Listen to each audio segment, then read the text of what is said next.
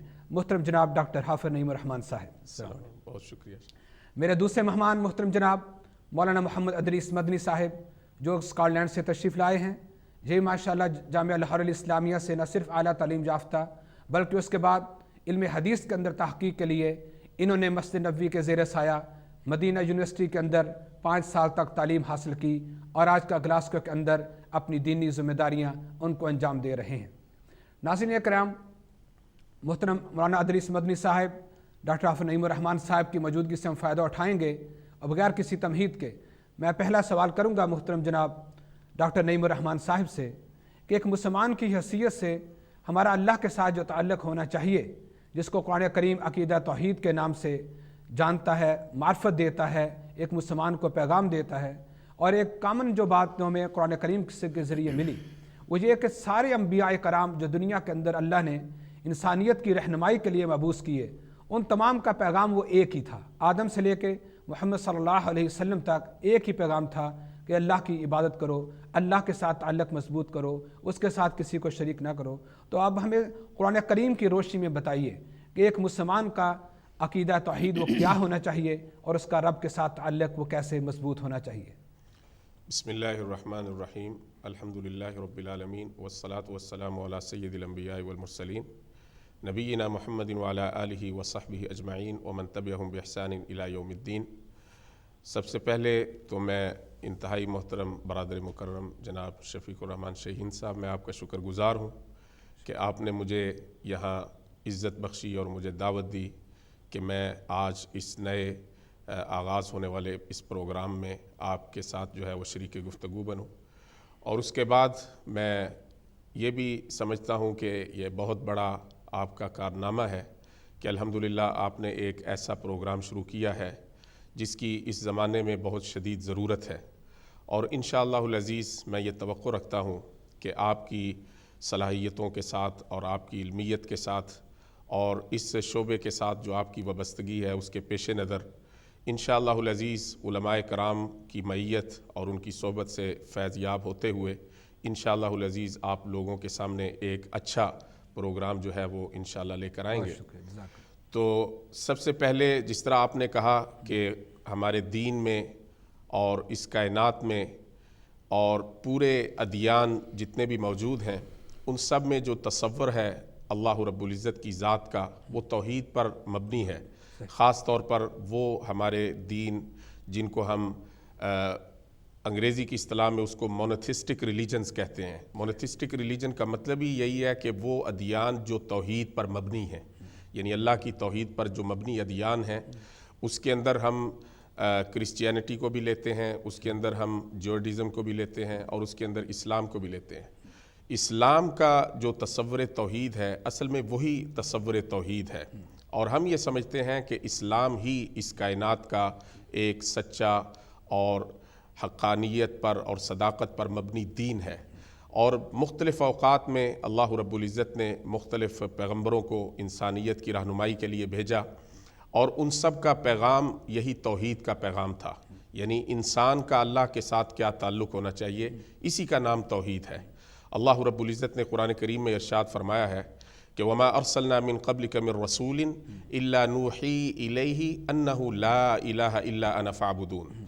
اے میرے پیارے پیغمبر صلی اللہ علیہ وسلم، آپ سے پہلے ہم نے جتنے بھی رسول بھیجے ہیں ان کو یہی پیغام دے کر بھیجا تھا کہ لا الہ الا انا، میرے سوا کوئی معبود نہیں ہے، فاعبدون، اور صرف میری ہی بندگی کرو۔ تو یہی اسلام کا پیغام توحید ہے۔ اور اللہ رب العزت نے دوسری جگہ پہ فرمایا کہ وَلَقَدْ بَعَثْنَا فِي كُلِّ أُمَّةٍ رَسُولًا أَنِ اعْبُدُوا اللَّهَ وَاجْتَنِبُوا الطَّاغُوتَ، یعنی ہر معاشرے میں، ہر سوسائٹی میں، ہر انسانی گروہ کے اندر اور ہر زمانے میں ہم نے پیغمبروں کو بھیجا، اور یہ سلسلہ چلتا رہا۔ سرور کائنات صلی اللہ علیہ وسلم اللہ کے آخری پیغمبر تھے، ان تک یہ سلسلہ چلا، اور ان سب کا پیغام یہی تھا کہ اعبدوا اللہ، اللہ کی بندگی کرو، اللہ کی عبادت کرو، اللہ کے سامنے اپنا سر نیاز جھکا دو، اور اللہ کے سامنے اپنی عبودیت کا اور اپنی بندگی کا اظہار کرو، اور اسی کا نام توحید ہے۔ اور یہ توحید جو ہے یہ ایک بہت جامع کلمہ ہے۔ اگر ہم اس کے لغوی پس منظر میں جائیں تو یہ وحد یوحد التوحید، یعنی عربی زبان کے اندر جو اس کا مصدر ہے وہ یہ ہے کہ کسی چیز کو ایک بنانا۔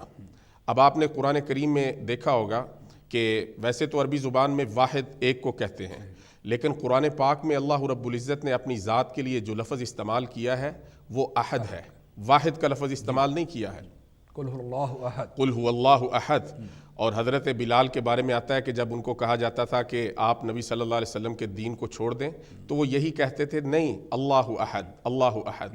تو یہ اللہ احد، اس کا مطلب یہ ہے کہ ایسی ذات جو تنہا ہے، جو بالکل یکتا ہے، جس کا کوئی شریک نہیں، جو ایک ہوتا ہے۔ ہم جیسے کہتے ہیں کہ 1 2 3، ایک کے ساتھ آپ ایک کو جمع کرتے ہیں تو 2 بن جاتے ہیں، لیکن اللہ کی ذات ان چیزوں سے بالا تر ہے۔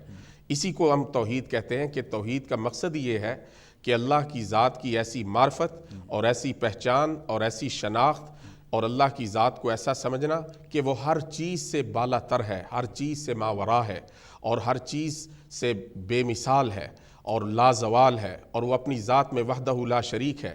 اور اس میں پھر آگے توحید کی کچھ اقسام بھی آتی ہیں جس کے بارے میں ہمیں جو ہے وہ گفتگو کرنی چاہیے۔ یعنی کہ آپ کے ان قیمتی کلمات کی روشنی ہم کہہ سکتے ہیں کہ ایک مسلمان جب وہ کلمہ توحید یا عقیدہ توحید کی بات کرتا ہے تو سب سے پہلے وہ اللہ کی معرفت حاصل کرے کہ اللہ کا مقام کیا ہے، جی، اور اللہ کا مقام جس کو آپ نے ذکر کیا احد کے حساب سے، الصمد کے اعتبار سے، اللہ کی جو صفات، اللہ کی جو ذات کے بارے میں قرآن نے جو مختلف قسم کی تشریحات جو مختلف آیات کی صورت میں ذکر کی ہیں، تو ان تمام کو سمجھنے کے بعد پھر ہم یہ جان سکتے ہیں کہ الرحمن الرحیم ایک ایسی ذات ہے کہ جس جیسی کوئی مثل نہیں ہے، جی، نہ زمین کے اندر، نہ آسمانوں کے اندر، نہ اس کائنات کے اندر فضاحت چیز کے۔ تو میں اپنا دوسری بات اسی حوالے سے گفتگو کو جاری رکھتے ہوئے ہمارے معزز مہمان جناب محترم عدیث مدنی صاحب، مولانا آپ سے میں گزارش کروں گا کہ آپ ہمیں بتائیے کہ حافظ نعیم الرحمن صاحب نے جو اللہ احد کے حساب سے ایک چیز بتائی کہ ایک ایسی ذات جو کہ اکیلی ہے اور جیسی ہے بھی کوئی نہیں، یکتا ہے وہ، تو آپ اس حوالے سے کیا کہیں گے کہ عقیدہ توحید کا ذکر کرتے ہوئے ایک مسلمان جب اللہ کے بارے میں یہ تصور عظیم رکھے گا تو کیا اس کا رشتہ اللہ سے جتنا زیادہ اس کا ذکر کرے گا، جتنا زیادہ ان آیات کو پڑھے گا، جتنا زیادہ قرآن کی ان باتوں کے اوپر غور کرے گا، عقیدہ توحید اتنا ہی زیادہ مضبوط ہونا شروع ہو جائے گا؟ الحمدللہ رب العالمین والصلاة والسلام علی اشرف المرسلین الصادق الامین نبینا محمد صلی اللہ علیہ وسلم وعلی آلہ واصحابہ اجمعین ومن تبعہم بإحسان الی یوم الدین۔ سب سے پہلے میں اللہ تعالیٰ کا شکر گزار ہوں کہ اللہ تعالیٰ نے ایک ایسے پروگرام میں شرکت کا موقع نصیب فرمایا کہ جو اللہ کے نام سے ہی منسوب ہے، اللہ کی توحید کے نام سے ہی موسوم ہے۔ اس کے بعد میں آپ کا شکریہ ادا کرتا ہوں کہ آپ نے اس قابل سمجھا کہ ہمیں بھی یہاں شریک گفتگو کیا جائے۔ اللہ تعالی ہمارا یہ سفر اور ہمارا یہ گفتگو کرنا اپنی دربار میں قبول و منظور فرمائے۔ اس کے بعد توحید کے حوالے سے، توحید اصل میں یہ سمجھتا ہوں کہ اسلام کی بنیادی چیز ہے ہی توحید ہے۔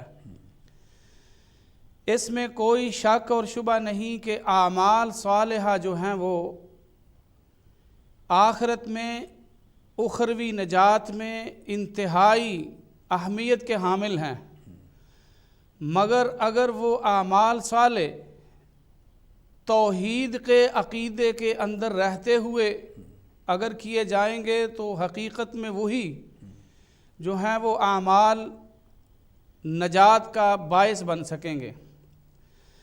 تو توحید اصل میں ایک ایسی چیز ہے کہ جب اللہ تعالیٰ نے انسان کو پیدا فرمایا تو توحید بھی اس کی فطرت میں رکھی۔ فطرتاً انسان جو ہے وہ توحید پرست ہے، مسلمان ہے۔ باقی اس کے علاوہ جو توحید کی اپوزٹ شرک ہے، وہ ایک ایسی چیز ہے جو شیطان کی طرف سے ہے، یعنی شیطان کی طرف سے دخیل ہے۔ یعنی بنیادی طور پہ میں اگر یہ کہوں کہ توحید اصل میں اللہ تعالیٰ کی طرف سے انسان کو فطرت میں ملی ہے، جیسا کہ قرآن مجید میں ارشاد ہوتا ہے فَأَقِمْ وَجْهَكَ لِلدِّينِ حَنِيفًا فطرت اللہ التی فطر الناس علیہا لا تبدیل لخلق اللہ۔ تو یہاں اس آیت مبارکہ میں بھی یہی بتایا گیا ہے کہ انسان کو اللہ تعالیٰ نے توحید پر پیدا کیا ہے۔ اس کی وضاحت ایک حدیث شریف میں اس طرح آتی ہے کہ فرمایا کل مولود یولد علی الفطرہ فَأَبَوَاهُ يُحَوِّدَانِهِ أَوْ يُنَصِّرَانِهِ أَوْ يُمَجِّسَانِهِ او کما قال صلی اللہ تعالی علیہ وسلم۔ تو اس حدیث پاک میں بھی یہ بات بتائی گئی کہ ہر پیدا ہونے والا انسان فطرت پر، اور وہ فطرت اسلام ہے جس پر انسان پیدا ہوتا ہے، بعد میں اس کو جو ہے وہ ماحول، کلچر، معاشرہ یا جس بھی ماحول میں وہ رہتا ہے وہ اس طرح کا بن جاتا ہے۔ خاص طور پہ یہاں جو آپ نے فرمایا ہے کہ اس کے والدین جو ہے وہ اس کو مطلب یہودی یا عیسائی یا مجوسی بنا دیتے ہیں، یہاں یہ نہیں کہا گیا کہ اس کے والدین اس کو مسلمان بنا دیتے ہیں، کیونکہ بنیادی طور پہ یا فطرتی طور پہ وہ تھا ہی مسلم۔ تو جب اللہ تعالیٰ نے انسان کو فطرتاً اسلام اور توحید پہ پیدا کیا ہے تو اس کے بعد اس بات میں کوئی شک اور شبہ نہیں ہے کہ اللہ کے ساتھ جو بندے کا تعلق ہونا چاہیے وہ توحیدی اصولوں پر مبنی ہونا چاہیے، جس میں ذرہ بر شرک کی آمیزش نہیں ہونی چاہیے۔ جہاں تک آپ کا سوال ہے کہ قرآنی آیات یا ذکر اللہ کیا جائے تو پھر توحید کے ساتھ زیادہ وابستگی ہو سکتی ہے، تو میں یہ کہوں گا کہ تمام انبیاء کرام کی الف سے لے کر یا تک جو تعلیمات تھیں وہ تھیں ہی بنیادی طور پہ توحید پر مبنی اور توحید کے لیے۔ مثلا تمام انبیاء، جیسا کہ حافظ صاحب بھی فرما رہے تھے، ہر نبی نے یہی فرمایا یا قوم اعبدوا اللہ، اللہ کی عبادت کرو۔ ہمارے نبی صلی اللہ علیہ وسلم کی زندگی جو ہے وہ ساری کی ساری زندگی، اور خصوصاً نبوت والا حصہ جو ہے پھر وہ آپ دیکھیں کہ دن کے وقت مثلا آپ صبح اٹھتے ہیں تو ایسی دعا پڑھتے ہیں جو توحید پر مبنی ہے۔ آپ اگر مطلب ہے کسی بھی عمل کی ابتدا کرتے ہیں تو اللہ تعالیٰ کو یاد کر کے جو ہے اللہ کی توحید کا اقرار کر کے جو ہے، اور صرف توحید کا اقرار ہی نہیں بلکہ غیر اللہ کی ہر لحاظ سے نفی کر کے جو ہے نا ہر کام کی ابتدا کی جاتی ہے۔ تو آپ صلی اللہ علیہ وسلم کا تعلق باللہ جو ہے وہ ایسی دعاؤں اور ایسی کلمات کے ساتھ تھا جو توحید کا درس، توحید کا سبق دیتے تھے۔ تو میں یہ سمجھتا ہوں کہ انسان کو اس کی پہچان کرنی چاہیے، یہی توحید جو ہے اگر ہمارے پاس ہوگی تو ہمارے سارے کے سارے گناہ جو ہیں وہ اللہ تعالیٰ قیامت والے دن ہماری ساری لغزشیں، مثلا میں یہ کہوں گا کہ اعمالی اعتبار سے جو کوتاہیاں یا لغزشیں ہوں گی وہ اگر توحید کے عقیدے کے اندر رہتے ہوئے ہوئیں تو اللہ ساری معاف کر دیں گے۔ سبحان اللہ۔ لیکن اگر یہی ایک انسان جو ہے وہ توحید کے عقیدے سے خالی ہے اور اس کے اندر توحید نہیں ہے، اس کے روئے زمین کے برابر کیے ہوئے نیک اعمال بھی قیامت والے دن اس کو فائدہ نہیں دے سکیں گے۔ تو یہاں سے آپ ذرا اندازہ کریں کہ توحید جو ہے وہ کس قدر اہم ہے۔ یعنی کہ آپ کے دونوں اسکالر حضرات کی گفتگو سے اندازہ ہوا کہ ایک مسلمان کے لیے ہر صورت میں اس کی یہ پابندی سمجھ لیں یا اس کے جسم کا ایک لازمی جز سمجھ لیں کہ ہمیشہ وہ اللہ تعالیٰ کی توحید کا اقرار کرتا رہے، اللہ کے اوپر یقین، توکل، بھروسہ ہر حالت میں رکھے گا تو اس کے باقی اعمال نیک صالح جو اعمال صالح ہیں وہ بھی درجہ قبولیت تک پہنچیں گے، اور اس کے ساتھ ساتھ اس کے لیے باقی معاملات بھی آسان ہو جائیں گے۔ تو انشاءاللہ ہم اس موضوع پر گفتگو کا جاری رکھیں گے۔ ابھی ایک بریک کا ٹائم ہے تو بریک کے بعد انشاءاللہ معزز سامعین اکرام، ناظرین اکرام، ہم واپس دوبارہ آتے ہیں ایک بریک کے بعد، اور انشاءاللہ پھر اسی موضوع کے اوپر ہم اپنے معزز مہمانوں سے مزید گفتگو کریں گے۔